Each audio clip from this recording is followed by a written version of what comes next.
નમસ્કાર વિદ્યાર્થી મિત્રો.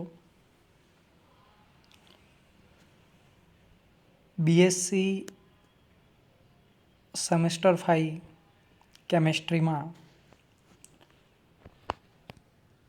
આપણે 501 ઇનઓર્ગેનિક કેમેસ્ટ્રીની અંદર અત્યાર સુધી 2 યુનિટ જોયા. પહેલો યુનિટ એ સંકીર્ણોની ક્રિયાવિધિ, જેમાં આપણે સંકીર્ણોની ક્રિયાવિધિ વિશે માહિતી મેળવી.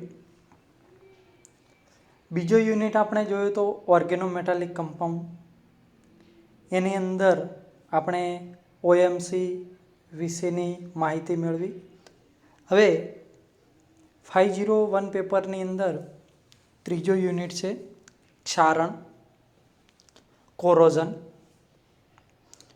મિત્રો, આ યુનિટની અંદર આપણે જે ક્ષારણ છે એનો સિદ્ધાંત મીન્સ કે પ્રિન્સિપલ ઓફ કોરોઝન, ત્યારબાદ આપણે એના પ્રકારો વિશે ભણીશું, ટાઈપ્સ ઓફ કોરોઝન, અને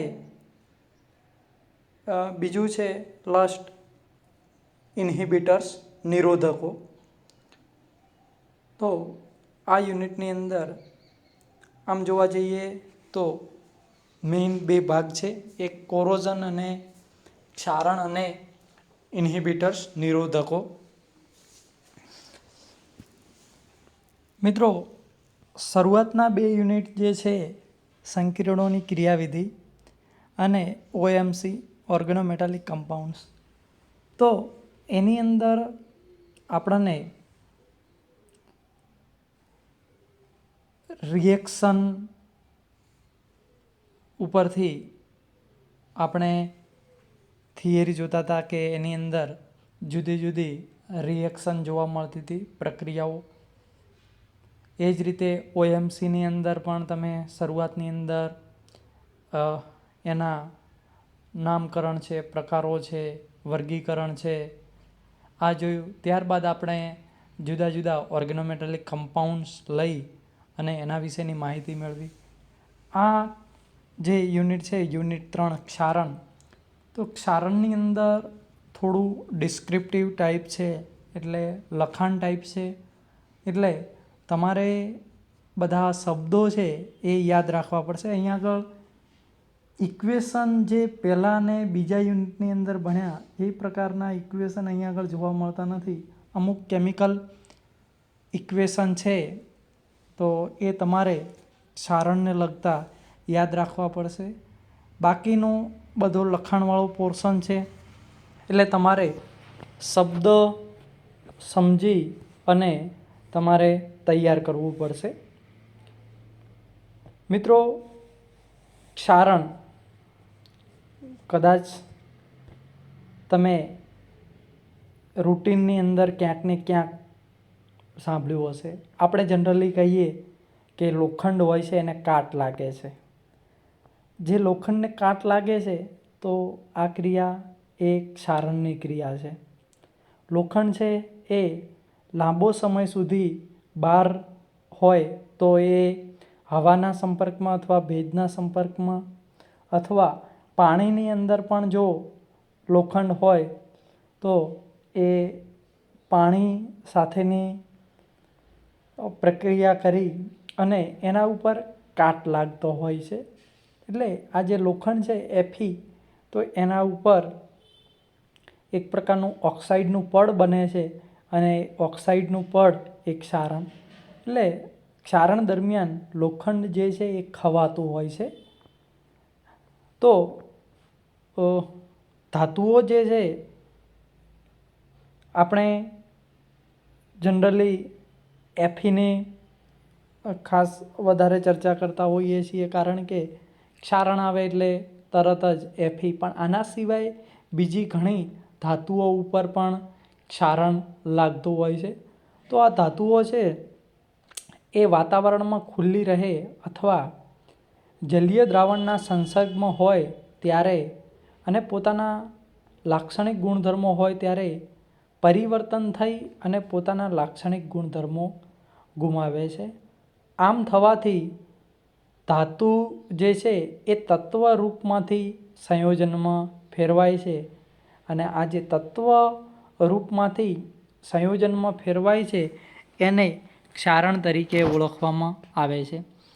જેમ કે લોખંડ જે છે એફી ધાતુ એ ભેજયુક્ત હવાના સંસર્ગમાં રહે ત્યારે તેના ઉપર બદામી રંગના જલયુક્ત ઓક્સાઇડ Fe2O3 આયરન ઓક્સાઇડનું પડ જામે છે, જેને આપણે કાટ રસ્ટ કહીએ છીએ. ઉપરાંત લોખંડને ક્ષારના દ્રાવણમાં પણ રાખવાથી એના પર કાટ ચડતો હોય છે. એટલે આ રીતે ક્ષારણ એ જ્યારે કોઈ ધાતુઓ છે એ ખુલ્લી રહેતી હોય છે વાતાવરણની અંદર, ત્યારે એના સંસર્ગમાં ભેજ અથવા તો જલીય દ્રાવણ સંસર્ગમાં આવે ત્યારે એના ઉપર એક પડ ચડતું હોય છે, જેને આપણે કાટ કહીએ છીએ. અને આ જે ક્રિયા છે એને ક્ષારણ તરીકે ઓળખવામાં આવે છે. તો ક્ષારણની વ્યાખ્યા જોઈએ તો શું થશે? તો કે ધાતુ તત્વ રૂપમાંથી સંયોજન રૂપમાં ફેરવાય તેવા રાસાયણિક કે વિદ્યુત રાસાયણિક રીતે થતા પરિવર્તનને ક્ષારણ કહે છે. જ્યારે ધાતુ હોય એ તત્વ રૂપમાં હોય છે ત્યારે તત્વમાંથી સંયોજનમાં ફેરવાય એ દરમિયાન કંઈક રાસાયણિક ક્રિયા થતી હોય છે અથવા તો કંઈક વિદ્યુત રાસાયણિક ક્રિયા થતી હોય છે. તો આ તત્વોમાંથી સંયોજન રૂપમાં ફેરવાય છે તો આ પરિવર્તનને ક્ષારણ કહે છે. અથવા રાસાયણિક કે વિદ્યુત રાસાયણિક પ્રક્રિયાથી ધાતુનો નાશ થાય તેવી ઘટનાને ક્ષારણ કહે છે. એટલે ક્ષારણ છે એ કાં તો રાસાયણિક રીતે થાય છે અથવા તો વિદ્યુત રાસાયણિક પ્રક્રિયા, જેનો આપણે પાછળ ડીપમાં અભ્યાસ કરીશું.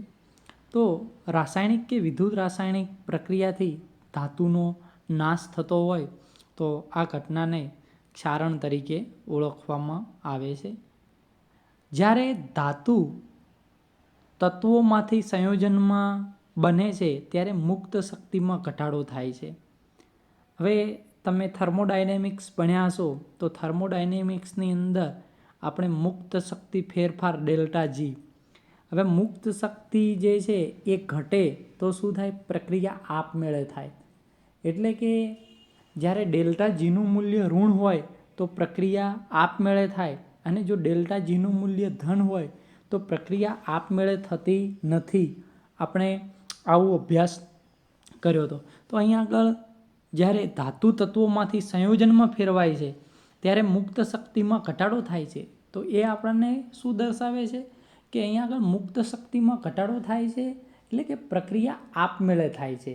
અને તમે જુઓ છો કે ક્ષારણની પ્રક્રિયા છે એ પ્રક્રિયા કેવી છે? આપમેળે. બહાર લોખંડનો ટુકડો હોય તો એ ભેજના સંપર્કમાં આવે તો એની ઉપર આપમેળે કાટ લાગતો હોય છે. આપણે કાટ લગાવવા માટે કોઈ બહારથી કોઈ પ્રક્રિયા કરવી પડતી નથી. એ સ્વયં પ્રક્રિયા થતી હોય છે.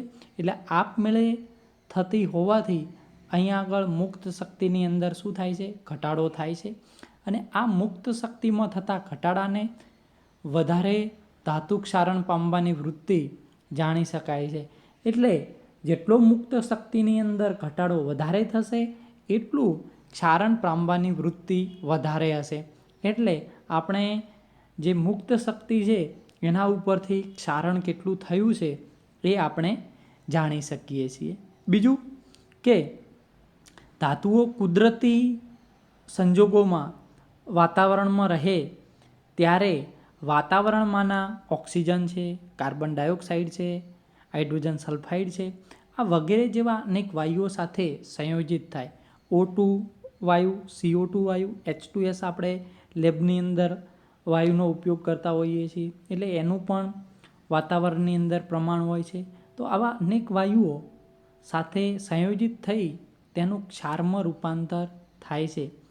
જેમ કે ખનિજ છે, તો ખનિજમાં ધાતુ સંયોજન સ્વરૂપે મળે છે. તેમાંથી શુદ્ધ સ્વરૂપે ધાતુ મેળવવાની પદ્ધતિ જે છે એને ધાતુ શોધન મેટલર્જી ક્રિયા કહે છે. અને ક્ષારણ છે એ આ ક્રિયાથી તદ્દન ઉલટી પ્રક્રિયા છે. અહીંયા આગળ ધાતુ શોધન મેટલર્જી એટલે કે શુદ્ધ સ્વરૂપે ધાતુ મેળવવાની જે પદ્ધતિ છે એ શબ્દ આવ્યો છે, તો થોડુંક યાદ કરાવું કે તમે 11-12ની અંદર ધાતુને શુદ્ધ કરવાની અથવા ધાતુ અલગીકરણ પદ્ધતિઓ જુદી જુદી તમે ભણ્યા હતા. તેની અંદર તમે જે કોપર યા એલ્યુમિનિયમ છે એના વિશેની, બોક્સાઇડમાંથી જે એલ્યુમિનિયમ મેળવીએ છીએ, ઓકે. તો આ જે પદ્ધતિઓ છે એ પદ્ધતિઓ જે ખનિજમાંથી ધાતુ શુદ્ધ રૂપે મેળવવાની પદ્ધતિઓ છે. અને એ આખી લોંગ પ્રોસેસ છે. શરૂઆતની અંદર આપણે ખનિજ લઈએ, એની અંદરથી આપણે જે અશુદ્ધિઓ છે એ શરૂઆતની અંદર દૂર કરીએ, જેને આપણે ગેંગ તરીકે ઓળખતા. ત્યારબાદ એનું આપણે કેલ્સિનેશન કરતા, સલ્ફોનેશન કરતા, ઓકે. ત્યારબાદ ઓક્સાઇડ સ્વરૂપમાં એનું રૂપાંતર કરતા, ઓક્સાઇડમાંથી એનું રિડક્શન કરીએ એટલે ઓક્સિજન દૂર થાય, ઓકે. તો આ રીતે આખી એક લોંગ પ્રોસેસ હતી અને ત્યારબાદ આપણને ધાતુ શુદ્ધ સ્વરૂપે મળતી. અમુક વખતે આપણે વિદ્યુત વિભાજન કોષ યા વિદ્યુત રાસાયણિક પ્રક્રિયા કરી અને એ રીતે આપણે શુદ્ધ સ્વરૂપે મેળવતા. વિદ્યુત વિભાજન કોષ કોપરની અંદર જે આપણે યુઝ કરીએ છીએ કે એનોડ અને કેથોડનો ઉપયોગ કરી અને આપણે શુદ્ધ સ્વરૂપે કોપર મેળવતા. તો આ જે છે એ મેટલર્જી હતું. જ્યારે ક્ષારણ છે એ તદ્દન આનાથી ઉલટી પ્રક્રિયા છે, કારણ કે ક્ષારણની અંદર ધાતુમાંથી સંયોજન બને છે, જ્યારે મેટલર્જીની અંદર જે સંયોજન છે એની અંદરથી આપણે ધાતુ મેળવીએ છીએ. ખનિજમાંથી ધાતુ શુદ્ધ સ્વરૂપે મેળવાય છે, તે જ ધાતુનું ક્ષારણ થતાં ખનિજમાંના સંયોજનમાં ફેરવાય છે. એટલે કે ખનિજમાંથી ધાતુ શુદ્ધ સ્વરૂપે ફેરવાય તો એને આપણે મેટલર્જી, અને ધાતુનું ક્ષારણ થતાં આપણને ખનિજ જે છે એ સંયોજનમાં ફેરવાય તો એને આપણે ક્ષારણ કહીએ છીએ. ખનિજમાંથી શુદ્ધ ધાતુ મેળવવા શક્તિનો વિનિમય કરવો પડે છે, જ્યારે ક્ષારણ ક્રિયા એ કુદરતી ક્રિયા છે. હમણાં જ આપણે મુક્ત શક્તિની વાત કરી, તો કે જ્યારે ખનિજમાંથી શુદ્ધ ધાતુ, તો એ ખનિજમાંથી શુદ્ધ ધાતુ એ આપમેળે થતી નથી. ત્યાં આગળ આપણે શક્તિનો વિનિમય કરવો પડે છે, એટલે કે જેનું મૂલ્ય વધતું હોય છે. જ્યારે ક્ષારણ ક્રિયા છે એ કુદરતી સ્વયં એ પ્રક્રિયા છે. ક્ષારણ એ કઈ બાબતો પર આધારિત છે, તો કે ક્ષારણ એ ધાતુનું બંધારણ છે. એટલે કે ધાતુનું બંધારણ કઈ પ્રકારે છે, તમે ધાતુ જે આવર્ત કોષ્ટકની અંદર જે ડાબી બાજુનો વિભાગ છે એ ધાતુ છે, તો તમે જોશો કે દરેકના સ્ટ્રક્ચર કંઈક ને કંઈક અલગ હોય છે, એટલે એના બંધારણ ઉપર આધારિત હોય છે. બીજું કે તેની સપાટીની સ્થિતિ, બીજું કે માધ્યમમાં રહેલા ઘટકોની સાંદ્રતા, ઉપરાંત તાપમાનમાં થતા ફેરફાર, દ્રાવણની ગતિ અને ક્ષારણ નિપજ પ્રકૃતિ પર આધારિત હોય છે. એટલે કે ક્ષારણ છે એ જુદી જુદી બાબતો પર આધાર રાખે છે. હવે આ જે ક્ષારણ ક્રિયા છે એ મુખ્યત્વે 2 પ્રકારે થાય છે. એક છે ડ્રાય કોરોઝન અને બીજું છે વેટ કોરોઝન. ડ્રાય કોરોઝન એટલે કે કેમિકલ કોરોઝન અને વેટ કોરોઝન એટલે કે ઇલેક્ટ્રોકેમિકલ કોરોઝન. તો આ બંને શું છે, ડ્રાય કોરોઝન અને વેટ કોરોઝન? અહીં શોર્ટમાં એની ડેફિનેશન આપેલી છે, ડિટેલમાં આપણે પાછળથી જોઈશું. તો કે ધાતુ અને અધાતુ વચ્ચે પ્રત્યક્ષ રાસાયણિક ક્રિયા થઈ ધાતુનું ક્ષારણ થાય તો તેને ડ્રાય કોરોઝન એટલે કે શુષ્ક ક્ષારણ ઓર કેમિકલ કોરોઝન કહે છે, રાસાયણિક ક્ષારણ. જેમાં ઓક્સિડેશન છે, હેલોજિનેશન છે, સલ્ફાઇડેશન છે વગેરે રાસાયણિક ક્રિયાઓનો સમાવેશ થાય છે.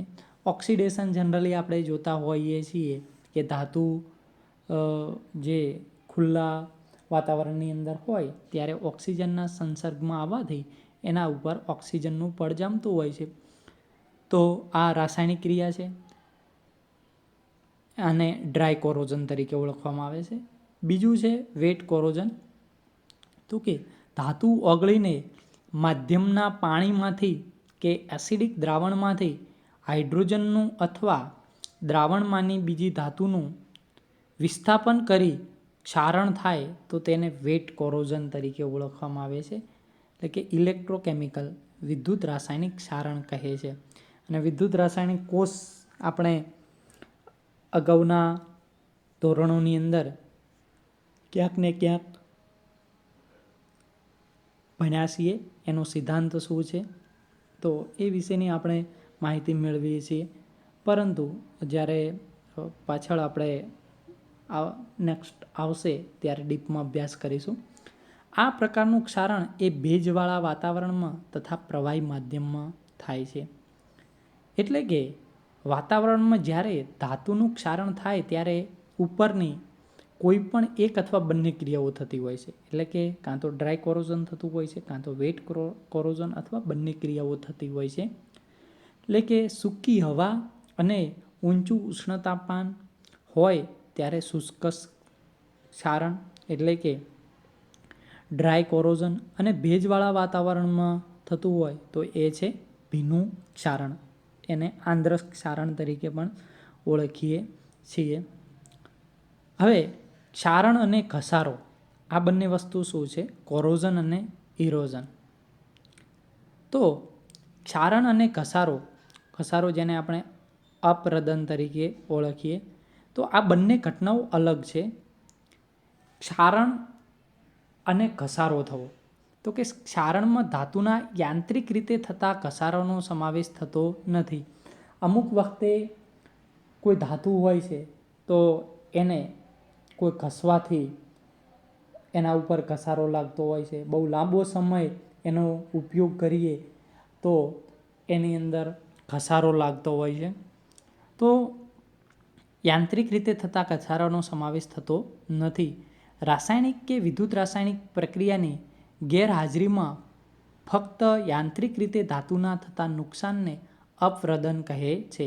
એટલે કે જો રાસાયણિક અથવા વિદ્યુત રાસાયણિક પ્રક્રિયાઓ ન થતી હોય અને ફક્ત યાંત્રિક રીતે એનો મીન્સ કે આપણે વ્યવહારની અંદર જ્યારે ધાતુનો ઉપયોગ કરતા હોઈએ અને એ જ્યારે ધાતુને નુકસાન થતું હોય છે તો એને આપણે અપરદન, ઘસારો, ઇરોઝન તરીકે ઓળખીએ છીએ.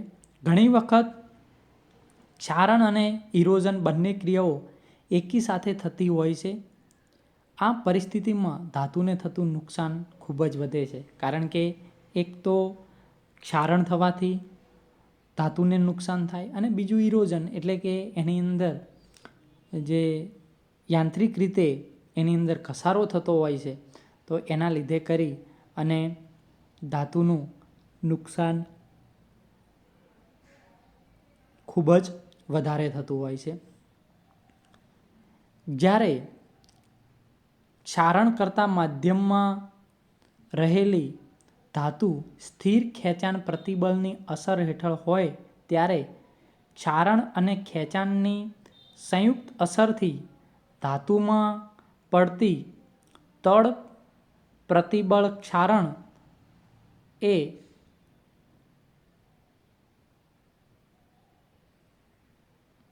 સ્ટ્રેસ કોરોઝન ક્રેકિંગ જેને આપણે કહીએ છીએ એના તરીકે ઓળખવામાં આવે છે. એટલે કે જ્યારે ક્ષારણ કરતા માધ્યમમાં રહેલી ધાતુ સ્થિર ખેંચાણ પ્રતિબળની અસર હેઠળ હોય ત્યારે ક્ષારણ અને ખેંચાણની સંયુક્ત અસરથી ધાતુમાં પડતી તડ એને પ્રતિબળ ક્ષારણ તડ તરીકે ઓળખવામાં આવે છે. સ્ટ્રેસ કોરોઝન ક્રેકિંગ જ્યારે ક્ષારણ કરતા માધ્યમમાં રહેલી ધાતુ પર એકાંતરે કે ચક્રીય રીતે ખેંચાણ પરિબળો લાગતા હોય ત્યારે થતી સંયુક્ત અસરને ક્ષારણ સ્રોતી એટલે કે કોરોઝન ફેટિગ્યુ કહે છે. આમ ક્ષારણ અને અપ્રદન ઘટનાઓ સાથે થતા ધાતુનાશ ઝડપથી થાય છે. એટલે કે ક્ષારણ અને જો અપ્રદન એટલે કે ઇરોઝન ઘસારો આ બંને ઘટનાઓ સાથે થતી હોય તો ધાતુનું ક્ષારણ વધારે થાય છે. તો આપણે ફર્સ્ટ લેક્ચરની અંદર આ ધાતુ વિશેની એક પ્રાથમિક માહિતી ક્ષારણ વિશેની એક પ્રાથમિક માહિતી મેળવી. હવે નેક્સ્ટ લેક્ચરની અંદર આપણે એના જે જુદા જુદા પ્રકારો છે, જે પદ્ધતિઓ છે, વેટ એન્ડ ડ્રાય કોરોઝન, તો એના વિશેનો આપણે અભ્યાસ કરીશું.